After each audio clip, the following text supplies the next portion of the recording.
Close your eyes and let the jungle close around you, warm and green and alive with the songs of 1,000 birds. The air is thick with moisture, fragrant with orchids and decay, the breath of a forest that has stood since before humanity walked the earth.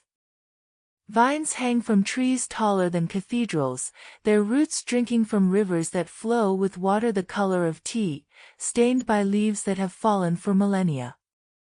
Somewhere in this endless green labyrinth, according to legends that have haunted explorers for 5 centuries, lies a city of gold so magnificent that its king was covered in gold dust each morning and washed it off in a sacred lake each evening.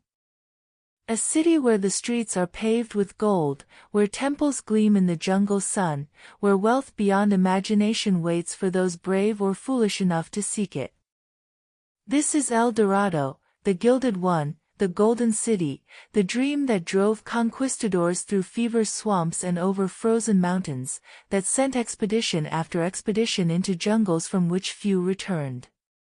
It is one of the most enduring legends in human history, a story that has evolved over centuries from a real indigenous ritual into a myth of fabulous riches, from a ceremony involving one golden king into dreams of an entire golden empire hidden somewhere in the vastness of South America. Tonight, as you drift toward peaceful sleep, we will explore the legend of El Dorado from its origins to its legacy, the true stories behind the myth, the expeditions that sought it, and the real civilizations that inspired it. Let your breathing slow and your body relax as we journey through jungles and mountains, through history and legend, in search of the golden city that may never have existed but will never be forgotten. Fact 1. The legend of El Dorado began not as a city but as a man. In the indigenous Muisca language of what is now Colombia, the term referred to a chieftain who covered himself in gold dust during religious ceremonies. Spanish conquistadors who heard accounts of this ritual in the early 16th century called him El Dorado, the Gilded One. Over time, the legend evolved from a golden man to a golden city, then to a golden kingdom, and finally to a golden empire hidden somewhere in the uncharted interior of South America. The transformation of the legend mirrors the transformation of Spanish ambitions, from seeking wealthy kingdoms to seeking the source of all wealth itself. Fact 2. The Muisca people, who lived in the highlands of what is now Colombia, were one of the most advanced civilizations in pre-Columbian South America. They inhabited the fertile valleys and plateaus of the eastern Cordillera of the Andes, particularly around the Bogotá savanna and the surrounding highlands. The Muisca were skilled farmers who cultivated potatoes, maize, and quinoa in the cool mountain climate. They were also master goldsmiths whose work rivaled that of any civilization in the Americas. Their population at the time of Spanish contact may have numbered over 1 million people, organized into a confederation of chiefdoms. Fact 3. The Muisca goldwork that survives today demonstrates extraordinary artistic and technical skill. Unlike the Aztecs and Incas, who valued gold primarily for its symbolic connection to the sun, the Muisca developed sophisticated techniques for working with gold and its alloys.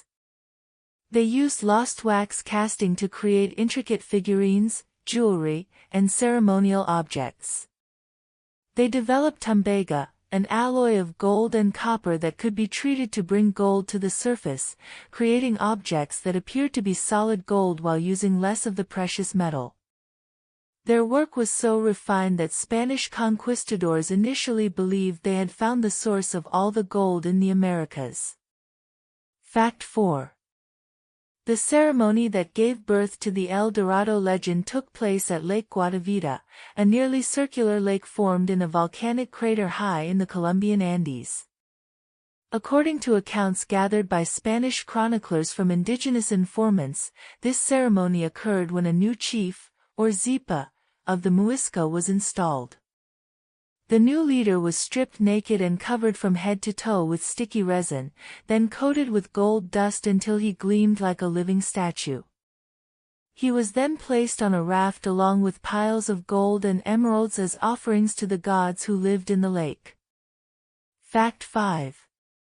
The raft bearing the golden chief was paddled to the center of Lake Guatavita while priests burned incense and the people gathered on the shores played music and sang. At the center of the lake, the golden chief would dive into the cold, dark waters, washing off the gold dust as an offering to the deity believed to live in the lake's depths. The gold and emeralds on the raft were also thrown into the water as offerings. The people on shore would throw their own golden offerings into the lake, creating a treasury of precious objects on the lake bottom that has tantalized treasure hunters for 500 years. Fact 6. Let yourself float now on the dark waters of Lake Guatavita, surrounded by mist-shrouded mountains where clouds drift through forests of ancient trees. The lake is silent, mysterious, holding its secrets in depths that have never been fully explored. Gold dust drifts slowly downward through the black water, glittering briefly before disappearing into the mud below. For centuries, this small mountain lake has drawn dreamers and schemers, conquistadors and corporations, all hoping to recover the treasures thrown into its waters by generations of Muisca priests. The lake keeps its secrets, revealing only enough to keep the dream alive. Fact 7. The first Spanish expedition to reach Muisca territory was led by Gonzalo Jiménez de Quesada, who departed from the Caribbean coast of Colombia in 1536 with approximately 800 soldiers. The journey through the tropical lowlands and up into the Andes was a nightmare of disease, starvation, and attacks by hostile indigenous groups. By the time Quesada reached the Muisca highlands in 1537, fewer than 200 of his original force remained alive. But those survivors found themselves in a land of relative abundance, with organized towns, productive agriculture, and people who possessed gold and emeralds in quantities that seemed miraculous. Fact 8. Quesada's conquest of the Muisca was accomplished with remarkable speed, taking advantage of divisions among the indigenous chiefdoms and the devastating impact of European diseases that preceded the Spanish advance. Within a year, the Spanish had established control over the Muisca heartland and founded the city of Santa Fe de Bogotá, which remains Colombia's capital today. The conquistadors seized enormous quantities of gold and emeralds from Muisca temples and treasuries, wealth that seemed to confirm the rumors of golden kingdoms in the interior of South America. But for many Spaniards, this was only the beginning. Somewhere beyond the mountains, they believed, lay even greater riches. Fact 9. The legend of El Dorado spread rapidly among the Spanish colonies in the Americas during the 1530s and 1540s. Each expedition that returned with gold, each indigenous informant who spoke of wealthy kingdoms in the jungle, each rumor and speculation added new details to the growing myth. The Golden Man became a golden city. The Golden City became a golden kingdom. The kingdom became an empire rivaling or exceeding the wealth of the Aztecs and Incas. El Dorado became whatever the dreamers needed it to be, always just beyond the next mountain range, always just a few more weeks of travel into the unknown. Fact 10. The search for El Dorado claimed the lives of thousands of Europeans and countless more indigenous people who were forced to serve as guides, porters, and laborers for Spanish expeditions. The conquistadors pushed into some of the most challenging terrain on Earth, crossing the Andes multiple times, navigating the Amazon and Orinoco river systems, and penetrating jungles where diseases killed more men than indigenous resistance ever could.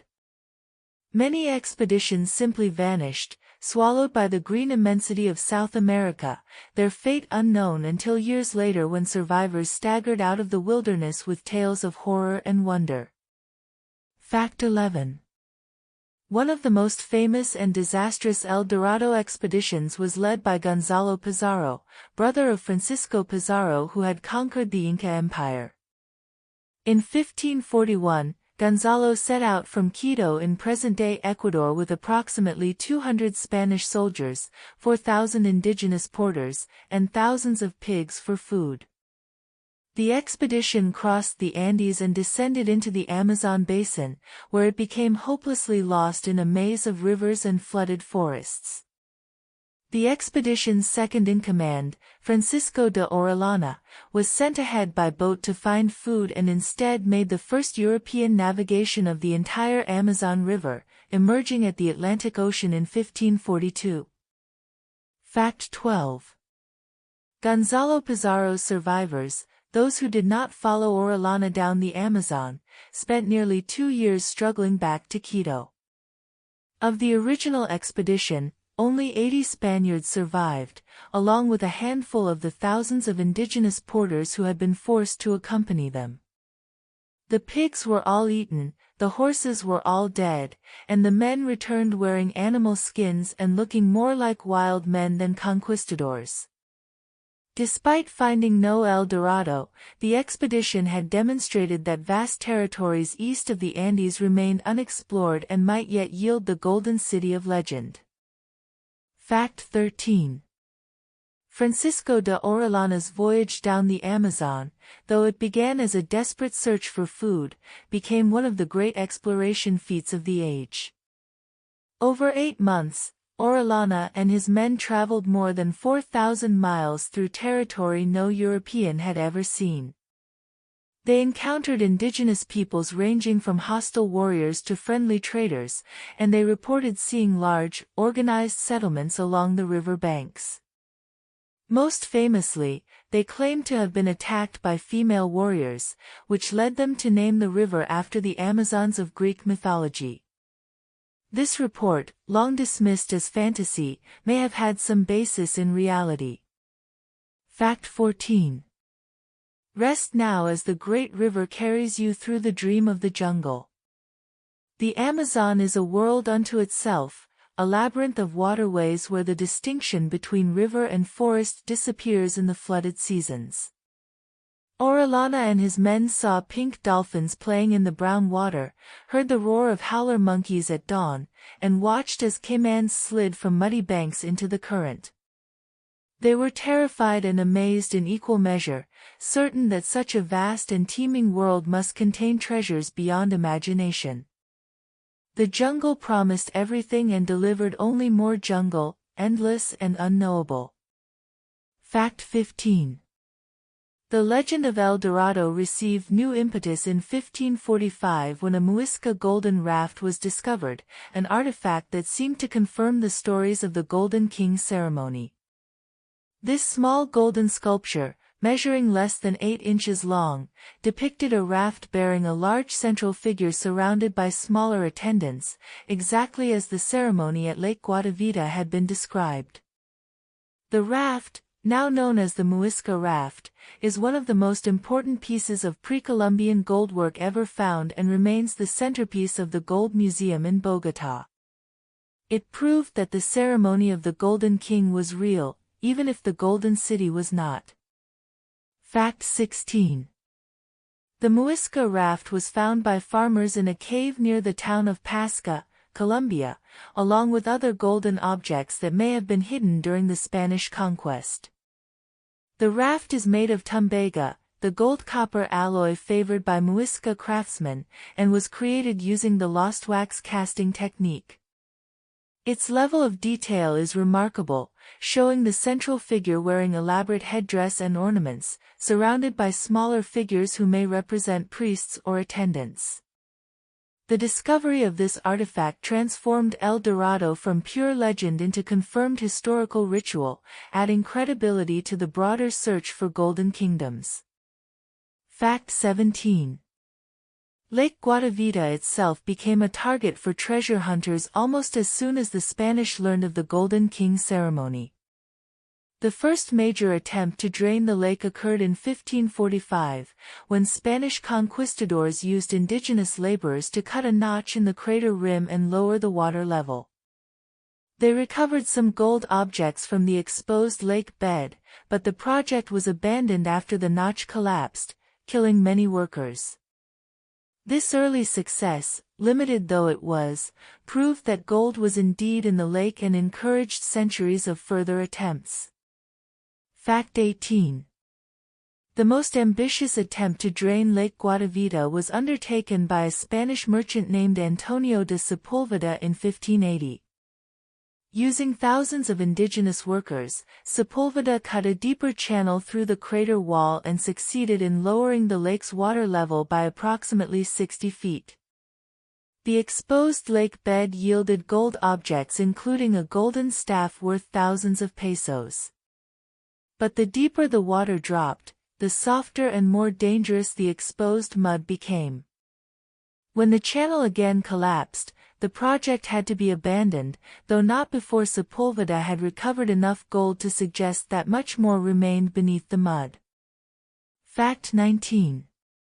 Over the following centuries, numerous individuals and companies attempted to recover the treasure of Lake Guatavita using increasingly sophisticated technology. In 1911, a British company called Contractors Limited managed to drain the lake almost completely using a series of tunnels and sluice gates. When the lake bed was finally exposed, it proved to be deep mud that quickly hardened in the sun to the consistency of concrete. Before adequate equipment could be brought in to excavate the mud, the tunnels collapsed and the lake refilled. The company recovered only a few $1,000s worth of gold objects, a fraction of the cost of the operation. Fact 20. Today, Lake Guatavita is protected as a Colombian National Heritage Site, and treasure hunting is prohibited. The lake has partially refilled, though it remains lower than its original level due to the various drainage attempts over the centuries. Visitors can hike to the lake and walk around its rim, looking down at the dark waters that have inspired so many dreams of golden treasure. Scientists estimate that gold worth hundreds of millions of dollars may still lie beneath the mud, but the ecological and cultural importance of the site now outweighs the desire for treasure. El Dorado's gold remains where the Muisca priests intended it to stay. Fact 21. Let the waters close over the gold now, sealing it in darkness for another 500 years. The Muisca threw their offerings into Lake Guatavita not to create treasure but to honor their gods, to maintain the balance between the human world and the spirit world. The gold was never meant to be recovered. Each piece was a prayer, a sacrifice, a gift to powers greater than human understanding. The Spanish came seeking wealth, but the Muisca had already given that wealth to the lake. What remains is sacred, not treasure, a deposit of faith rather than finance. Fact 22. While Lake Guatavita captured the imagination of treasure hunters, the search for the legendary city of El Dorado continued across the vast interior of South America. The geography of the continent seemed designed to encourage such quests. Enormous river systems penetrated deep into the interior, suggesting highways to hidden kingdoms. Mountain ranges concealed valleys that might shelter undiscovered civilizations. Dense jungle canopy could hide cities from aerial observation.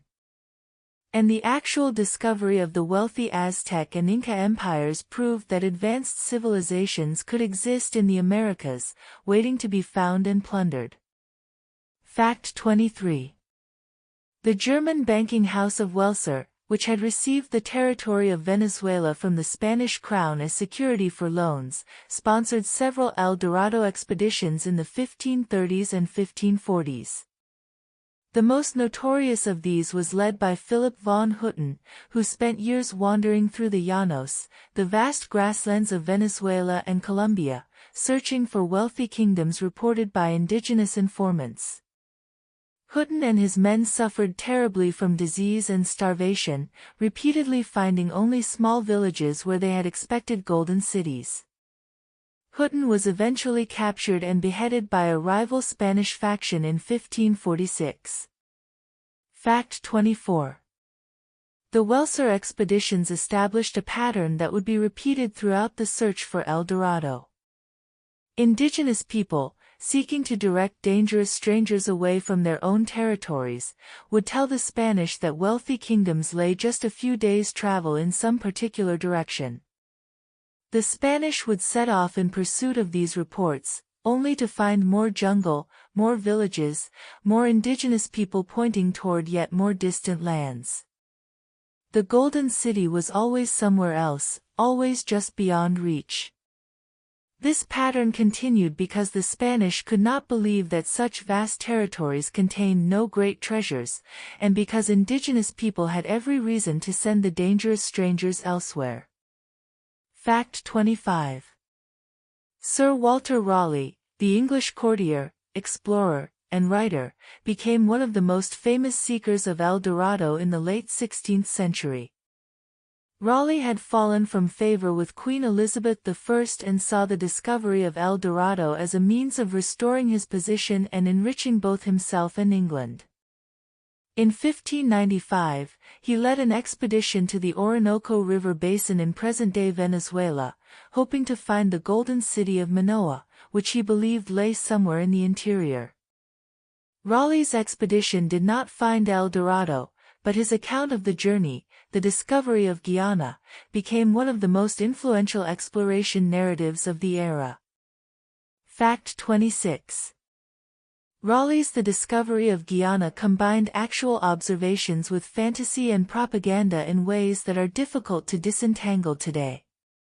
He described the rivers and peoples of the Orinoco Basin with considerable accuracy, but he also reported fantastic tales of headless men with faces in their chests, of tribes who lived entirely on the odor of flowers, and of a great salt lake where the Golden City of Manoa stood on an island. Raleigh was probably repeating indigenous legends and Spanish rumors rather than inventing these stories himself, but his credulous acceptance of them reveals how desperately Europeans wanted to believe in El Dorado. Fact 27.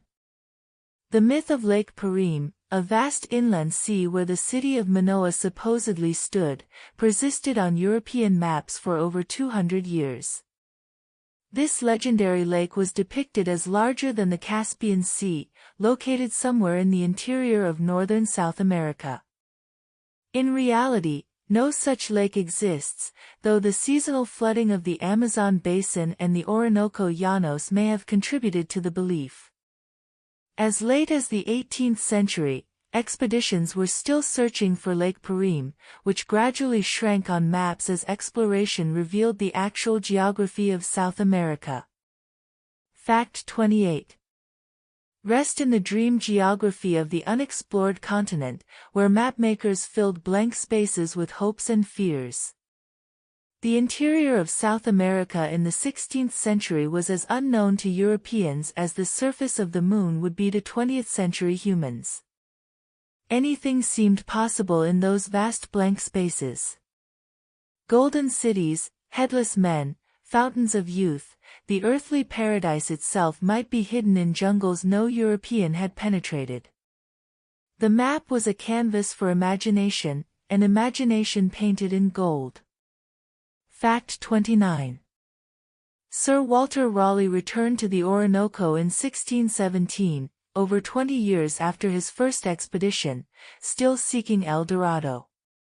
By this time, Elizabeth I had died, and Raleigh had spent years imprisoned in the Tower of London under her successor, James I. His second Orinoco expedition was his attempt at redemption, but it ended in disaster. His men attacked a Spanish outpost against explicit royal orders, and Raleigh's own son was killed in the fighting. When Raleigh returned to England empty-handed, he was arrested and executed on the old treason charges that had originally sent him to the Tower. El Dorado had destroyed him. Fact 30. The search for El Dorado gradually merged with the search for other legendary locations and treasures in South America.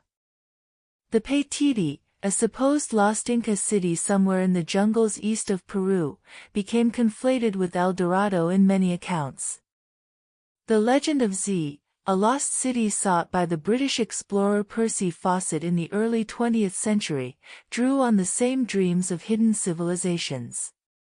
Even today, satellite imagery occasionally reveals geometric patterns in the jungle that prompt speculation about undiscovered cities. The dream of El Dorado proves remarkably persistent. Fact 31. The real wealth of colonial South America came not from golden cities but from silver mines, particularly the legendary Cerro Rico, or Rich Hill, at Potosí in present-day Bolivia. Discovered in 1545, the silver deposits at Potosí were among the largest ever found, and the mountain was literally hollowed out over the following centuries.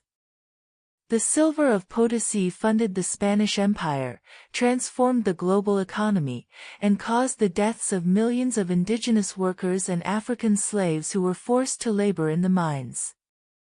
This very real treasure made the search for El Dorado seem reasonable, for if one mountain could contain such wealth, why not an entire city? Fact 32. The Inca Empire, conquered by Francisco Pizarro in the 1530s, provided the template for Spanish expectations about American wealth. The Inca ruler Atahualpa, captured by Pizarro at Cajamarca in 1532, offered to fill a room with gold and 2 rooms with silver as ransom for his freedom. This ransom, which took months to collect from throughout the Inca Empire, represented more wealth than most Europeans could imagine. When Pizarro had the gold melted down, it yielded over 13,000 pounds of gold and twice that amount of silver. If one empire could produce such treasure, Spanish reasoning went, there must be more empires waiting to be found. Fact 33. The conquest of the Inca Empire also introduced Spanish conquistadors to the phenomenon of lost cities and hidden treasures. As the Spanish tightened their grip on Peru, rumors circulated of Inca nobles who had fled into the jungle with vast quantities of gold, establishing hidden cities beyond Spanish reach. The last independent Inca state at Vilcabamba survived until 1572, and legends persisted of even more remote refuges. These stories merged with El Dorado legends, creating a composite myth of golden cities hidden in the jungle, protected by descendants of the Incas who had escaped Spanish conquest. Fact 34. The Aztec Empire in Mexico provided another model for Spanish expectations. When Hernán Cortés entered the Aztec capital of Tenochtitlan in 1519, he and his men were astounded by its size and splendor. The city was larger than any in Spain, built on islands in a lake and connected by causeways, with temples, palaces, and markets that seemed to rival anything in the Old World. The Aztec treasury contained gold and jade, featherwork and textiles, treasures accumulated over generations of conquest and tribute. The wealth of the Aztecs seemed to confirm that the Americas held civilizations as wealthy as any in Asia, and that more such civilizations waited to be discovered. Fact 35. Let the dreams of gold fade now into a gentler light. The conquistadors who sought El Dorado were driven by a complex mix of motives, including greed certainly, but also ambition, religious zeal, and the simple human desire for adventure. Many were younger sons with no inheritance, men for whom the New World offered opportunities unavailable in Europe. They were products of their time, shaped by values we may find repugnant, but they were also human beings who suffered and sacrificed in pursuit of their dreams. The judgment of history is harsh, but perhaps we should save some compassion for the dreamers even when their dreams brought destruction. Fact 36. The indigenous peoples of South America had their own traditions of golden places and sacred sites long before the Spanish arrived. The Muisca ceremony at Lake Guatavita was part of a broader religious complex that included pilgrimage sites, sacred caves, and mountain shrines throughout the highlands. Gold for the Muisca and other indigenous peoples was not primarily a medium of exchange but a sacred material connected to the sun and the gods. The Spanish misunderstanding of indigenous gold cultures, interpreting sacred objects as signs of material wealth, led directly to the El Dorado legend. Fact 37.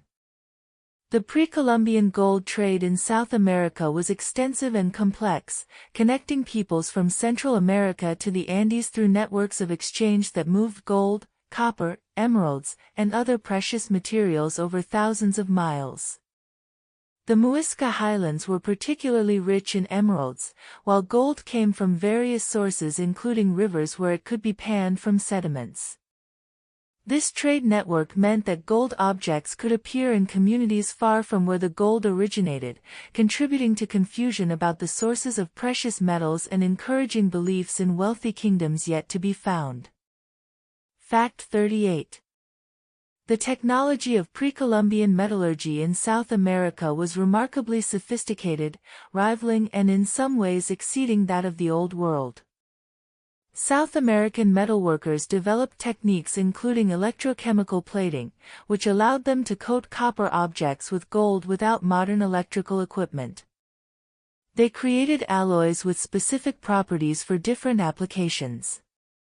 They built furnaces capable of reaching the temperatures needed to work with different metals. This technological achievement has only recently been fully appreciated by archaeologists, who long underestimated the capabilities of indigenous American civilizations. Fact 39. The Tairona civilization, which flourished in the Sierra Nevada de Santa Marta Mountains of northern Colombia before Spanish contact, left some of the most impressive archaeological sites in South America. The Tairona built stone cities with sophisticated drainage systems, paved roads, and terraced agriculture that supported a dense population in rugged mountain terrain. The most famous Tairona site, now called the Lost City or Ciudad Perdida, was rediscovered in 1972 after being hidden by jungle for centuries. The Tairona were skilled goldsmiths whose work contributed to the legend of wealthy kingdoms in Colombia. Fact 40. Ciudad Perdida, located high in the Sierra Nevada de Santa Marta, consists of approximately 170 terraces carved into the mountainside, connected by a network of stone staircases and roads. The site was a major Tairona city, home to perhaps 2,000 to 4,000 people at its peak around the 14th century. When the Spanish arrived, disease and warfare devastated the Tairona, and the jungle reclaimed their cities. Ciudad Perdida was found by treasure hunters following stone steps up into the mountains, and subsequent archaeological work has revealed the complexity and achievement of Tairona civilization. Fact 41. The rediscovery of Ciudad Perdida in the 1970s sparked renewed interest in the possibility of undiscovered cities in the South American jungle. If one major city could remain hidden for over 400 years, might not others still await discovery? Modern technology, including satellite imagery and LiDAR, which can penetrate jungle canopy to reveal ground features, has in fact located previously unknown archaeological sites throughout the Amazon basin and Central America. The lost cities that conquistadors dreamed of may have existed, though perhaps not in the form they imagined. Fact 42.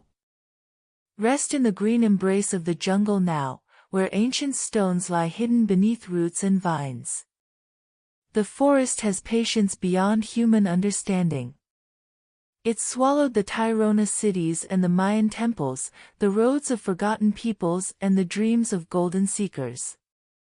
It holds its secrets close, revealing them slowly, reluctantly, only to those who approach with respect.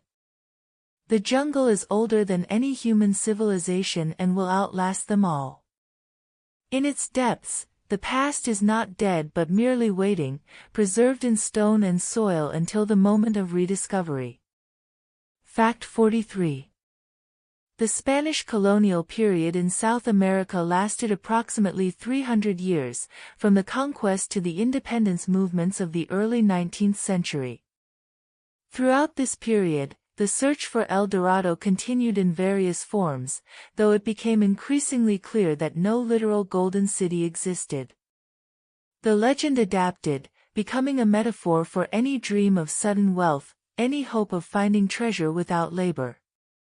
El Dorado became a state of mind as much as a geographical location, the eternal human belief that paradise lies just beyond the horizon. Fact 44. The term El Dorado entered European languages as a synonym for any place of fabulous wealth or opportunity. Early American colonists spoke of the New World as an El Dorado, where land was free and anyone could make their fortune. The California gold rush of 1849 was described in El Dorado terms, and the state's official nickname remains the Golden State. In every era, people have sought their own El Dorado, whether in the American West, the Klondike, Wall Street, or Silicon Valley. The legend has transcended its origins to become a universal symbol of human ambition. Fact 45. The philosophical implications of the El Dorado legend have attracted thinkers for centuries. Voltaire, in his satirical novel Candide, published in 1759, depicted El Dorado as a utopian society where gold and jewels were so common that children played with them in the streets. Voltaire used the legend to criticize European greed and imperialism, suggesting that the real treasure of the Americas was not gold but the possibility of building better societies. His El Dorado was a paradise not because of its wealth but because its people were wise, generous, and happy. Fact 46. The El Dorado legend also illuminates the cultural misunderstandings that characterized the European encounter with the Americas. The Spanish interpreted indigenous gold cultures through the lens of European mercantile values, assuming that gold indicated material wealth available for plunder. They could not comprehend a society where gold was sacred rather than commercial, where the most valuable thing about a golden object was not its market price but its spiritual significance. This failure of understanding led to centuries of violence and exploitation, as Europeans destroyed what they could not comprehend in their rush to possess what they could not truly value. Fact 47. The indigenous peoples of South America suffered catastrophically from the Spanish conquest and the search for El Dorado.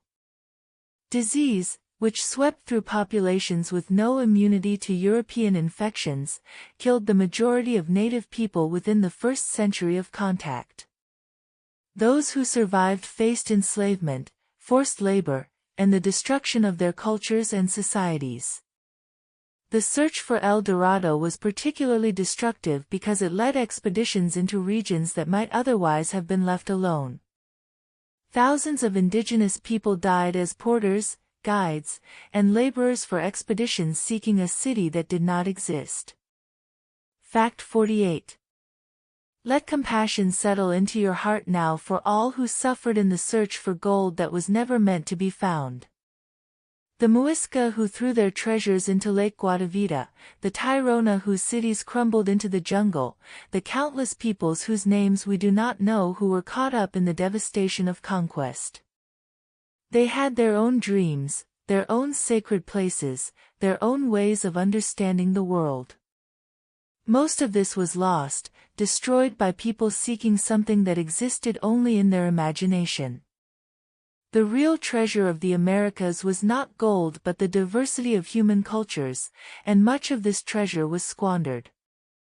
Fact 49. The ecological impact of the search for El Dorado and colonial resource extraction in South America was also severe. Forests were cleared for plantations and mines. Rivers were polluted by gold and silver processing. Animal populations were decimated by hunting and habitat loss. The Amazon basin, often imagined as pristine wilderness, was significantly altered by human activity during the colonial period. Archaeological evidence suggests that pre-Columbian populations had already modified the Amazon through agriculture, city building, and forest management. The jungle we see today is not virgin forest but a landscape recovering from centuries of human impact. Fact 50.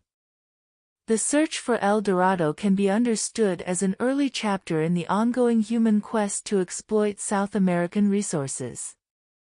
The colonial search for gold gave way to colonial extraction of silver, rubber, coffee, and other commodities.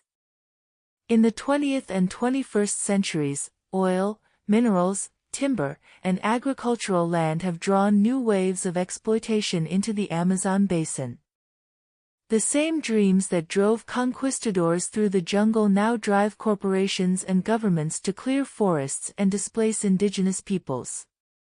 El Dorado remains a powerful motivator, even when its form changes from golden cities to timber concessions or mining rights. Fact 51. Modern treasure hunters continue to seek El Dorado in various forms. Some search for specific lost treasures, like the remaining gold in Lake Guatavita or hoards supposedly hidden by Incas fleeing the Spanish conquest. Others use metal detectors and ground-penetrating radar to search for undiscovered sites in the jungle. Still others focus on underwater archaeology, exploring shipwrecks along the Spanish treasure routes that carried American gold and silver back to Europe. The dream of finding treasure persists, though the chances of any individual discovery seem small. Fact 52.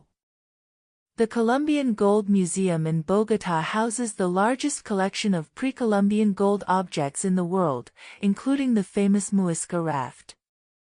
The museum contains over 55,000 gold pieces from various Colombian cultures, representing thousands of years of metallurgical achievement. Visiting the museum, one can see the actual objects that inspired the El Dorado legend, the golden masks and breastplates, the intricate figurines and ceremonial vessels. The beauty and craftsmanship of these objects remind us that the real treasure of the Americas was not raw gold but the cultures that transformed it into art. Fact 53. The techniques of pre-Columbian goldsmiths have been studied intensively by modern metallurgists, who have found that ancient craftsmen achieved results that are difficult to replicate with modern technology. The lost wax casting method, still used today, was perfected by indigenous American metalworkers to create objects of remarkable delicacy and detail. The depletion gilding technique used to create tumbaga objects with golden surfaces involved chemical processes that were not fully understood until the 20th century. Indigenous American metallurgy represents a technological tradition distinct from and in some ways superior to that of the Old World. Fact 54. Rest your mind now in appreciation of human creativity and skill. The goldsmiths of ancient Colombia worked without written instructions or formal scientific knowledge, passing their techniques from master to apprentice across generations. They discovered through experience what modern chemistry has explained through theory. They created beauty that moves us across 5 centuries, objects that speak to universal human values of artistry and devotion. The real El Dorado was not a city of gold but the golden achievements of human hands and minds, treasures more valuable than any amount of raw metal. Fact 55. The impact of American gold and silver on the global economy was profound and lasting. The vast quantities of precious metals that flowed from the Americas to Europe during the colonial period caused significant inflation, as more money chased the same amount of goods. This price revolution transformed European society, contributing to the decline of feudalism and the rise of capitalism. American treasure funded European wars, built European cities, and financed European exploration of the rest of the world. In this sense, El Dorado was found, though its treasure had effects quite different from what the conquistadors imagined. Fact 56. The silver of Potosi, in particular, entered global trade networks that connected Europe, Africa, Asia, and the Americas in new ways. Spanish silver bought Chinese silk and porcelain, African slaves and Indian spices. It funded the Manila galleon trade that connected the Philippines to Mexico. American precious metals became the lubricant of global commerce, creating economic relationships that persist in modified forms today. The search for El Dorado was part of a larger process of globalization that has shaped the modern world. Fact 57. The legend of El Dorado has inspired countless works of art, literature, and film. Edgar Allan Poe wrote a poem called El Dorado about a knight seeking the Golden City, concluding that it lies over the mountains of the moon, down the valley of the shadow. Voltaire, as mentioned, used El Dorado as a setting for philosophical satire. Films from The Road to El Dorado, an animated feature, to Aguirre, The Wrath of God, Werner Herzog's hallucinatory portrayal of a mad conquistador, have explored the legend from various angles. El Dorado has become part of our shared cultural heritage, a myth that belongs to everyone. Fact 58. The psychological appeal of El Dorado reveals something fundamental about human nature. We are drawn to stories of hidden treasure, lost cities, and secret knowledge. We want to believe that somewhere, just out of reach, lies something wonderful waiting to be discovered. This hope drives exploration and innovation, but it can also lead to obsession and destruction. The conquistadors who died in the jungle seeking El Dorado were not so different from modern gamblers who ruin themselves chasing jackpots or entrepreneurs who sacrifice everything for unicorn startups. The Golden City is a mirror that reflects our own desires back at us. Fact 59. The contrast between the legend of El Dorado and the reality of indigenous American cultures illustrates the limitations of cross-cultural understanding. The Spanish could only interpret what they found through categories available to them, and those categories emphasized material wealth, political centralization, and military power. They could not appreciate the sophistication of indigenous knowledge systems, ecological management, or social organization that did not match European models. What they dismissed as primitive was often sustainable, equitable, and well adapted to local conditions. The real treasures of the Americas were invisible to conquistador eyes. Fact 60. Let the complexities of history settle around you like leaves falling through forest air. Nothing about the past is simple. The conquistadors were human beings shaped by their time, seeking what their culture taught them to value. The indigenous peoples they encountered had their own histories of warfare, conquest, and exploitation. The meeting of these worlds produced tragedy, creativity, resilience, and transformation in measures that defy easy accounting. We honor the past not by simplifying it but by acknowledging its full complexity, learning what we can while accepting what we cannot know or judge. Fact 61. The Chibcha language family, which includes Muisca, has contributed several words to Spanish and thus to English. The word chicha, a fermented beverage made from maize or other starches, comes from Chibcha. The name of the country Colombia itself honors Christopher Columbus, but the indigenous peoples who lived there had their own names for their land, names that have mostly been lost.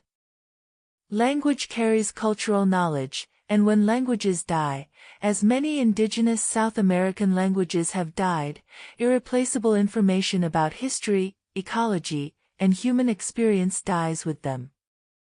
Fact 62. Modern archaeological research in Colombia and other parts of South America continues to reveal new information about pre-Columbian cultures. Excavations at Muisca sites have refined our understanding of their social organization, religious practices, and relationship with the environment. Studies of Muisca agriculture have shown sophisticated techniques for managing soil fertility and water resources in the highland environment. The more we learn about indigenous American cultures, the more we appreciate their achievements and the magnitude of what was lost during the conquest. El Dorado was not a golden city but a golden age, ended by European invasion. Fact 63. The descendants of the Muisca and other indigenous Colombian peoples survive today, maintaining some traditional practices while adapting to modern circumstances. Indigenous communities in Colombia have gained legal recognition and some degree of autonomy over traditional territories. Activists work to preserve indigenous languages, restore traditional ecological knowledge, and protect sacred sites from development. The story of El Dorado is not just history but an ongoing struggle over resources, identity, and the right to define what is valuable. Fact 64. The environmental movement has drawn on indigenous knowledge systems as alternatives to industrial approaches to land management. Traditional ecological knowledge, accumulated over thousands of years of observation and experimentation, offers insights into sustainable relationships between human communities and their environments. Indigenous peoples of the Amazon and other regions have become important voices in debates over climate change, deforestation, and biodiversity loss. The true gold of the Americas may be the ecological wisdom that indigenous peoples developed and maintained, wisdom that industrial civilization desperately needs. Fact 65. The Amazon rainforest, where so many El Dorado expeditions perished, is now recognized as one of the most important ecosystems on Earth. The forest produces perhaps 20% of the world's oxygen, stores vast quantities of carbon that would otherwise accelerate climate change, and harbors more species of plants and animals than any comparable area. The destruction of the Amazon, which continues today at alarming rates, threatens not just indigenous peoples and wildlife but the climate stability of the entire planet. Protecting the forest has become an urgent global priority. Fact 66. Rest in the breathing of the great forest now, the exhalation of 1 million trees releasing oxygen into the air you breathe. Every breath you take contains molecules that have cycled through the Amazon, through the leaves of ceiba and mahogany, through the lungs of howler monkeys and the wings of morpho butterflies. You are connected to the jungle by invisible threads of atmosphere, part of a web of life that spans the planet. The treasure of the Amazon is not gold but this living system that sustains us all. Fact 67. The search for El Dorado has parallels in other cultures and other times. The Chinese legend of Shangri-La, a hidden valley of immortality somewhere in the Himalayas, served similar psychological functions. The medieval European legend of Prester John, a powerful Christian king ruling somewhere in Africa or Asia, offered hope of allies against Islam. The Greek myths of the Golden Fleece and the Hesperides with their golden apples are variations on the same theme. Humans seem to need legends of treasure at the edge of the known world, goals that justify exploration and adventure. Fact 68. The relationship between the El Dorado legend and actual exploration is complex. The search for El Dorado motivated expeditions that mapped much of South America, even though they found no golden city. European geographical knowledge expanded enormously as a byproduct of treasure hunting. Rivers were navigated, mountain ranges crossed, indigenous peoples encountered and documented. This knowledge came at terrible cost to indigenous populations, but it also laid the foundation for later scientific exploration. The pursuit of a myth generated real and valuable information about the world. Fact 69. The scientific exploration of South America reached its height in the 19th century, when naturalists like Alexander von Humboldt and Charles Darwin traveled through the continent, observing and collecting specimens that would transform European understanding of nature. Humboldt, who explored the Orinoco River basin in 1799 and 1800, was still asking about El Dorado and searching for Lake Parim, though by his time these were acknowledged as legends rather than geographical realities. The transition from treasure hunting to scientific exploration represents a broader shift in European attitudes toward the natural world. Fact 70. Charles Darwin's observations during the voyage of the Beagle, which included stops along the South American coast, contributed to his development of the theory of evolution by natural selection. The diversity of life he observed in South America, particularly in the Galapagos Islands, challenged his previous assumptions about the fixity of species. The continent that conquistadors had scoured for gold yielded a different kind of treasure to Darwin, ideas that would revolutionize human understanding of life on Earth. Some treasures are invisible to gold-seeking eyes. Fact 71.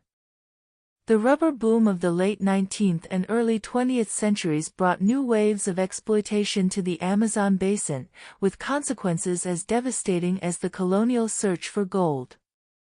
Wild rubber trees, native to the Amazon, became enormously valuable after the development of vulcanization made rubber suitable for industrial applications. Rubber barons accumulated vast fortunes while indigenous peoples were enslaved to collect rubber in horrific conditions. The city of Manaus, in the heart of the Amazon, built an opera house in the jungle while workers died by the thousands. This was another kind of El Dorado, a boom based on a plant rather than a metal. Fact 72. The rubber boom collapsed when British smuggled rubber seeds were used to establish plantations in Southeast Asia, where rubber could be produced more efficiently than by collecting from wild trees scattered through the Amazon. The Amazon basin returned to relative obscurity, its indigenous peoples reduced and its forests partly recovering from the depredations of the rubber era. But the pattern of boom and bust exploitation, established during the colonial search for gold, would continue through the 20th century with oil, timber, soybeans, and cattle ranching. The Amazon remains vulnerable to dreams of sudden wealth. Fact 73. Rest now in the space between booms and busts, the quiet times when the forest heals and the rivers run clear. The Amazon has survived ice ages and droughts, human settlement and abandonment, exploitation and recovery. It is resilient but not infinitely so. The current rate of deforestation threatens to push the ecosystem past tipping points from which it cannot recover. The dream of El Dorado still drives destruction, now in the form of cattle ranches and soybean farms, gold mining operations and logging concessions. The Golden City has become a golden field, an endless hunger for more. Fact 74. Indigenous peoples of the Amazon have become important advocates for forest conservation, arguing that their traditional ways of life protect the forest while providing sustainable livelihoods. Indigenous territories in the Amazon have significantly lower deforestation rates than surrounding areas, demonstrating that people can live in the forest without destroying it. International support for indigenous land rights has grown as the connection between indigenous stewardship and environmental protection has become clearer. The descendants of those who suffered most from the search for El Dorado may hold the key to saving the forest. Fact 75. The concept of ecosystem services has provided an economic framework for valuing the Amazon's contributions beyond extractive resources. The forest's role in carbon storage, water cycling, and biodiversity maintenance has quantifiable economic value, potentially worth more than the timber, cattle, or crops that would replace it. Payments for ecosystem services and carbon credits offer mechanisms for channeling money to forest protection. Whether these market-based approaches can compete with the immediate profits of deforestation remains to be seen. The new El Dorado may be the forest itself, valued not for gold but for life. Fact 76. Climate change adds urgency to the protection of the Amazon and other tropical forests. As temperatures rise and weather patterns shift, the Amazon faces threats from drought and fire that could convert forest to savanna, releasing vast quantities of stored carbon and accelerating global warming. Scientists warn of potential feedback loops where forest loss causes more warming, which causes more forest loss, in a cycle that could be impossible to stop once started. The search for El Dorado continues in a new form, as humanity searches for sustainable ways to live on a changing planet. Fact 77. The original Muisca ceremony at Lake Guatavita can be understood as a form of environmental ethics, a recognition that human prosperity depends on maintaining good relationships with the natural world. By returning gold to the lake, the Muisca acknowledged that their wealth came from the earth and must be returned to ensure continued abundance. This reciprocal relationship with nature, common in indigenous cultures worldwide, offers an alternative to the extractive mindset that drove the search for El Dorado and continues to drive environmental destruction today. Fact 78. Let yourself sink now into a different understanding of treasure. What if the real gold is the golden light of sunset filtering through forest canopy? What if the real treasure is clean water and fresh air, healthy children and loving communities, meaningful work and peaceful rest? The conquistadors who died in the jungle seeking El Dorado missed the wealth all around them, the extraordinary abundance of life in the tropical forest, the sophisticated cultures of its peoples, the beauty that required no mining to extract. Perhaps we are still making the same mistake, chasing abstractions while ignoring the riches at our feet.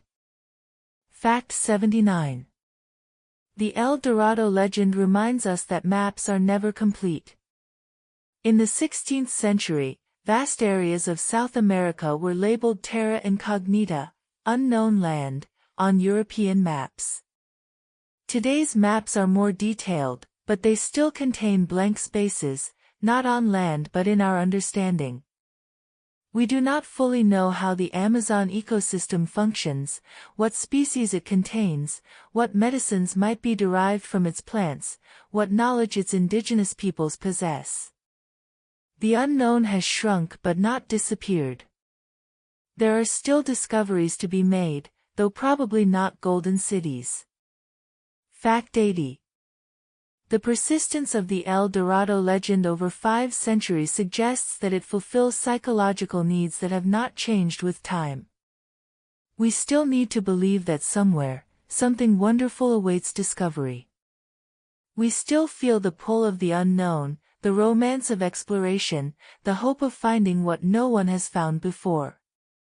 These feelings drove the conquistadors and continue to drive explorers, scientists, and dreamers of all kinds.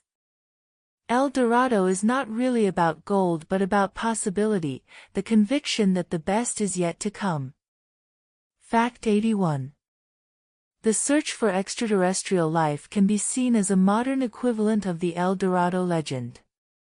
Scientists scan the skies for signals from alien civilizations, hoping to discover that we are not alone in the universe. This search, like the search for El Dorado, is driven by a combination of curiosity, hope, and the very human desire to find something wonderful beyond the known world. Whether or not we ever find alien life, the search itself expands our knowledge and challenges our assumptions. The Golden City may be a planet orbiting a distant star. Fact 82. The development of space exploration technology offers the possibility of finding actual golden asteroids, rocky bodies containing precious metals in concentrations far higher than any terrestrial deposit. Some asteroids may contain more gold than has ever been mined on Earth. Space mining, still in its infancy, could someday make El Dorado real in a form the conquistadors never imagined. The search for treasure extends now beyond the boundaries of our planet, into a universe that may contain riches beyond any earthly imagination. Fact 83. Rest now in the vastness of space and time, where the search for treasure merges with the search for meaning. The same curiosity that drove explorers into the Amazon drives scientists to probe the secrets of the cosmos. The same hope that sustained conquistadors through jungle suffering sustains researchers through years of patient observation. The human spirit that sought El Dorado seeks still, asking what lies beyond the next horizon, what waits in the next valley, what treasures the universe holds in its infinite depths. Fact 84. The story of El Dorado is ultimately a story about stories, about the power of narrative to shape human action. The legend was created through a process of storytelling, as accounts passed from indigenous informants to Spanish soldiers, from soldiers to chroniclers, from chroniclers to readers throughout Europe. Each telling added details, changed emphasis, and adapted the story to new purposes. The Golden Man became a golden city because that was the story people wanted to hear. Narratives create their own reality, driving exploration and exploitation across centuries. Fact 85.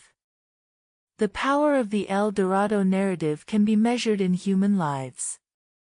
Thousands of Europeans and tens of thousands of indigenous people died in expeditions seeking the Golden City. Cities were destroyed, cultures were extinguished, and landscapes were transformed in pursuit of a story. This destructive power is not unique to El Dorado. Other narratives, from religious crusades to political ideologies, have driven comparable destruction. Stories matter, not because they are true but because people believe them and act accordingly. Fact 86. The critical examination of narratives is therefore an ethical responsibility. We must ask whose interests a story serves, what assumptions it embeds, what actions it justifies. The El Dorado legend served the interests of Spanish colonizers, justifying exploitation and violence in pursuit of treasure that did not exist. Today's narratives about progress, development, and economic growth may serve similar functions, justifying environmental destruction and social disruption in pursuit of benefits that may prove equally illusory. Learning from El Dorado means learning to question the stories we are told. Fact 87. The descendants of those who told the first stories of El Dorado, the indigenous peoples of the Americas, are reclaiming the power of narrative. Indigenous writers, filmmakers, and artists are telling their own stories, challenging the narratives imposed by colonizers and their successors. These new stories offer different perspectives on history, different relationships with the land, different values and aspirations.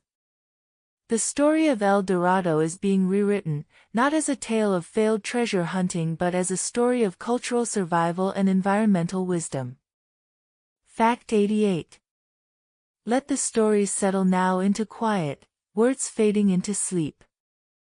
Every story is incomplete, including this one. The full truth of El Dorado encompasses more than any telling can convey, more perspectives than any narrator can represent, more complexities than any simple narrative can capture. We tell stories to make sense of the world, but the world always exceeds our stories. Rest in that excess, in the mystery that remains after all the stories are told. Fact 89. The morning after the Golden King washed off his gold dust in Lake Guatavita, the sun rose over the Andes as it had risen for millions of years before and would rise for millions of years after. The lake reflected the sky. Birds sang in the cloud forest. The Muisca people went about their lives, farming and trading and worshipping their gods. They could not know that strangers would come seeking their gold, that their civilization would fall, that their ceremony would spawn a legend that would echo across 5 centuries. They lived in their present, as we live in ours, unaware of what stories the future would tell. Fact 90. The future of the El Dorado legend is uncertain, as all futures are. Perhaps the story will fade as the colonial era recedes further into history. Perhaps it will be transformed, as it has been transformed before, into new forms that serve new purposes. Perhaps it will be reclaimed by indigenous peoples as a symbol of their own heritage and resilience. Perhaps it will inspire new generations of treasure hunters, or artists, or environmentalists. The story lives as long as people tell it, and changes with each telling. Fact 91. The Amazon basin, where so many sought El Dorado, faces a future of uncertainty and challenge. Climate change, deforestation, and development pressures threaten the forest and its peoples. International attention fluctuates, and political will for protection is inconsistent. The indigenous communities who have protected the forest for millennia are under siege from illegal miners, loggers, and land grabbers. The outcome of these struggles will shape not just South America but the global climate and the diversity of life on Earth. El Dorado has become an environmental parable. Fact 92. The gold that the Muisca threw into Lake Guatavita remains there, slowly sinking deeper into the sediment, lost to human recovery but perhaps not to meaning. Those offerings were gifts to the gods, expressions of gratitude and hope, investments in spiritual relationships that mattered more than material wealth. In throwing away gold, the Muisca demonstrated that some things are more valuable than treasure. This lesson, learned and forgotten and learned again across human history, may be the most important treasure that El Dorado has to offer. Fact 93. As you drift towards sleep, consider what you would throw into a sacred lake if you could. What would you sacrifice to honor the powers greater than yourself, to maintain balance in your world, to express gratitude for the gifts you have received? The Golden King ceremony was not about gold but about relationship, not about treasure but about connection to the sacred. This understanding of value, so different from market economics, points toward ways of living that we desperately need to recover. Fact 94. The night settles over the Andes now, as it did 500 years ago, as it will settle 500 years from now if humanity survives its current challenges. The stars appear, the same stars that the Muisca watched, the same stars that guided conquistadors through jungle darkness, the same stars that shine over all human hopes and failures. In this continuity there is comfort. The universe is vast and old, and human stories, even the most dramatic, are brief episodes in its long unfolding. Fact 95. The search for El Dorado has ended, though perhaps it never really began.